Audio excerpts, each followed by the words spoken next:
पंडित जी से जानते उस महामंत्र के बारे में जिसके जप से सभी ग्रहों के शुभ फल मिलते हैं। शनि, राहु, केतु और मंगल जैसे क्रूर ग्रह भी अपना बुरा प्रभाव कम कर देते हैं। पंडित जी बताएं।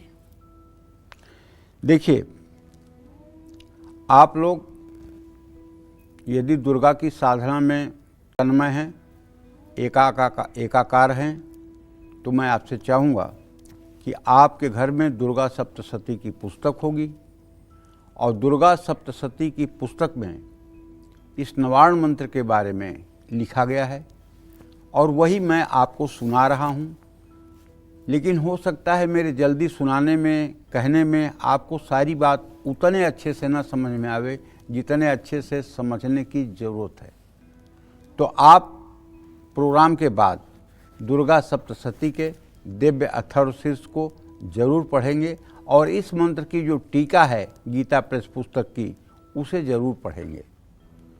वांग माया ब्रह्म सुतस्मात् खष्टवक्त्र समन्वितम। वांग कहते हैं वाणी बीज को। वाणी बीज क्या है? ऐंग। माया क्या है? माया बीज है ह्रीम। ओम ऐम ह्रीम। ब्रह्म सुतस्मात् मतलब क्लीम और उससे खष्ट वक्त्र समन्वितम। क से छठवां अक्षर क्या होता है? च। वक्त्र समन्वितम माने आगे एक डंडा, चा। समन्वितम सूर्यो वाम स्रोत, म ऊपर बिंदी, मूंग। स्रोत बिंदु संयुष्टा तृतीयक और ट से तीसरा अक्षर क्या होता है? ड। ट ठ ड। तृतीयक संयुक्ताष्टा तृतीयक। नारायणेन सम्मिश्र, एक आगे डंडा, चामुंडा और फिर यई। सम्मिश्रो वायुश्चाधर युकः ततः यई। विच्चे नवार्ण कोण स्यात् महदानंद दायक। ये 19वां और 20वां श्लोक है। इसको आप दिव्य अथर्वशीर्ष में बहुत ध्यान से पढ़ेंगे तो आपको इस मंत्र का उद्गम पता चलेगा। शाक्त ग्रंथों के मुताबिक आदिशक्ति जगतजननी जगदम्बा दुर्गा हैं। नवरात्रि शक्ति उपासना का सबसे बड़ा पर्व है। नवरात्रि में ब्रह्मांड के सारे ग्रह एकत्रित होकर के सक्रिय हो जाते हैं, जिसका दुष्प्रभाव भी प्राणियों पर पड़ता है। ग्रह के इसी दुष्प्रभाव से बचने के लिए नवरात्रि में माँ दुर्गा की पूजा की जाती है। दुर्गा का मतलब दुर्गति दुरावई यशसः दुर्गा। जो दुर्गति का नाश कर दे उन्हीं का नाम दुर्गा होता है। जो दुखों का नाश करने वाली देवी हैं, इसीलिए उनका नाम दुर्गा है। दुर्गति दुरावई यशसः दुर्गा। इसलिए नवरात्र में जब माँ की पूजा और व्रत आस्था और श्रद्धा से की जाती है तो उनकी 9 शक्तियाँ जागृत होकर के 9 ग्रहों को नियंत्रित कर देती हैं। देवी उपासना के विशेष मंत्रों का जप ग्रह दोष को दूर करता है। ऐसा विशेष देवी मंत्र जिसके जप से एक नहीं बल्कि 9 ग्रहों के बुरे प्रभाव से छुटकारा मिल जाता है। ये देवी का 9 अक्षरी बीज मंत्र है। इस मंत्र के 9 अक्षरों में नवदुर्गा का रूप और 9 शक्तियाँ समाहित हैं।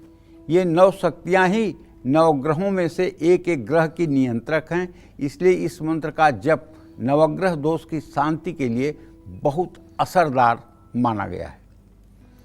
9 अक्षर है ऐम ह्रीम क्लीम चामुंडाय विच्चे। लेकिन इसमें पहले आपको प्रणव जोड़ना पड़ेगा ओम और बाद में पल्लव जोड़ना पड़ेगा नमः स्वाहा वसट वसट फट हुम, जो भी आपको प्रयोग के हिसाब से।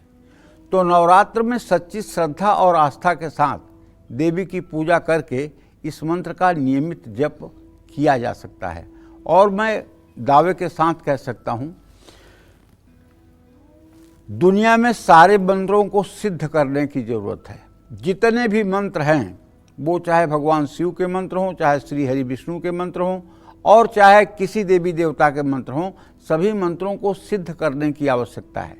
लेकिन एक ऐसा मंत्र है ये नवार्ण मंत्र जिसके लिए सिद्धि असिद्धि नास्ति। जिसके सिद्धि और असिद्धि का विचार नहीं किया जाता है। क्यों? क्योंकि ये स्वयं अपने आप में सिद्ध है। अगर एक बार भी कोई आदमी इस मंत्र का उच्चारण करता है तो उसका फल पाए बिना वो नहीं रह सकता है। इसलिए कलयुग में ये मंत्र अपने आप में सिद्ध है। दुर्गा कल्पद्रुम उठाकर जब आप देखेंगे नवार्ण के मंत्रोद्धार यंत्रोद्धार के बारे में, तो उसमें आपको साफ लिखा मिलेगा कि सिद्धि असिद्धि नास्तीति। सिद्धि और सिद्धि का विचार इस मंत्र में नहीं किया जाता है, इसलिए कि मंत्र स्वयं सिद्ध है। देवी भागवत में चर्चा आती है कि भगवान श्री कृष्ण जो परम ब्रह्म परमेश्वर हैं, जिनके दाहिने अंश से विष्णु प्रकट होते हैं और जिनके बाएं अंश से लक्ष्मी प्रकट होती हैं, भगवान श्री कृष्ण की प्राण शक्ति राधा रानी हैं और उनकी बौद्धिक शक्ति दुर्गा जी हैं। राधा का मंत्र है श्री राधायै स्वाहा, खड़ाक्षर मंत्र है, और दुर्गा का मंत्र है ऐं ह्रीं क्लीं चामुंडाय विच्चे। अब इसको जब मंत्र जब करना होगा तो प्रणव जोड़ लीजिएगा ओम, और नमः जोड़ लीजिएगा अंत में, ओम ऐं ह्रीं क्लीं चामुंडाय विच्चे नमः। तो बुद्धि स्वरूपा देवी कौन है? दुर्गा। उनका मंत्र क्या है? ओम ऐं ह्रीं क्लीं चामुंडाय विच्चे नमः। और प्राण स्वरूपा देवी कौन है? राधा रानी। इनका क्या मंत्र है? श्री राधायै स्वाहा। लेकिन उसी देवी भागवत में लिखा हुआ है कि अगर आप ओम ह्रीं श्रीं राधायै स्वाहा इस मंत्र को करें तो ये वाक्षा कल्पतरु मंत्र है। वाक्षा कल्पतरु का मतलब समझते हैं? कल्प वृक्ष के नीचे खड़े होकर के किसी चीज का चिंतन करने से वह तुरंत प्राप्त हो जाता है। तो वाक्षा कल्पतरु का मतलब होता है कि वो आपको तत्काल लाभ देगा।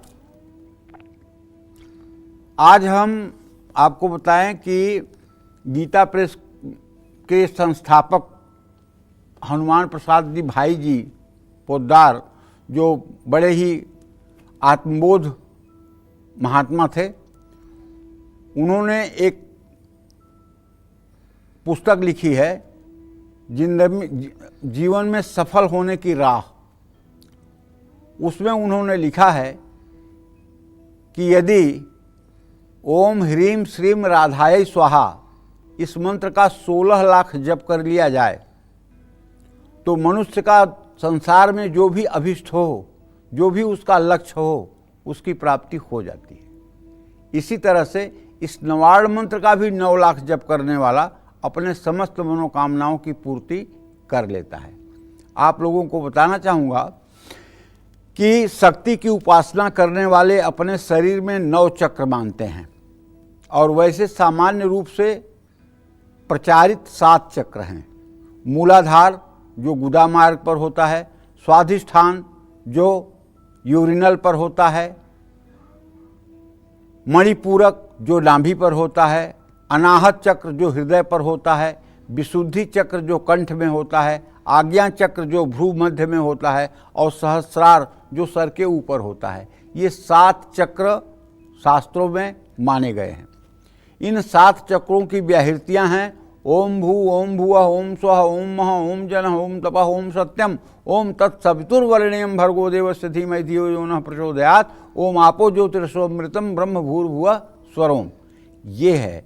तो जो 9 चक्र मानते हैं दुर्गा के साधक, शक्ति के उपासक, वो एक तालु मूल में गुरु चक्र और जिह्वा मूल में ललना चक्र, ये 2 चक्र और मानते हैं। ये 9 चक्र हो जाते हैं, और ये 9 अक्षर इन्हीं 9 चक्रों पर नियोजित किए जाते हैं, और इससे सारे चक्र जागृत होते हैं। इससे कुंडलिनी शक्ति जागृत होती है। इससे मनुष्य सामान्य से विशिष्ट साधना की कोटि में पहुंच जाता है। तो अभी हम बहुत कुछ बताने वाले हैं नवार्ण मंत्र के बारे में, इसके चमत्कार के बारे में। थोड़ा सा इंतज़ार करना पड़ेगा, और पूरे धैर्य के साथ अगर कागज़ कलम हो तो इसमें कुछ आप नोट भी कर सकते हैं, जो कल आपको आए दिन काम आएगा। जय मां विंध्यवासिनी।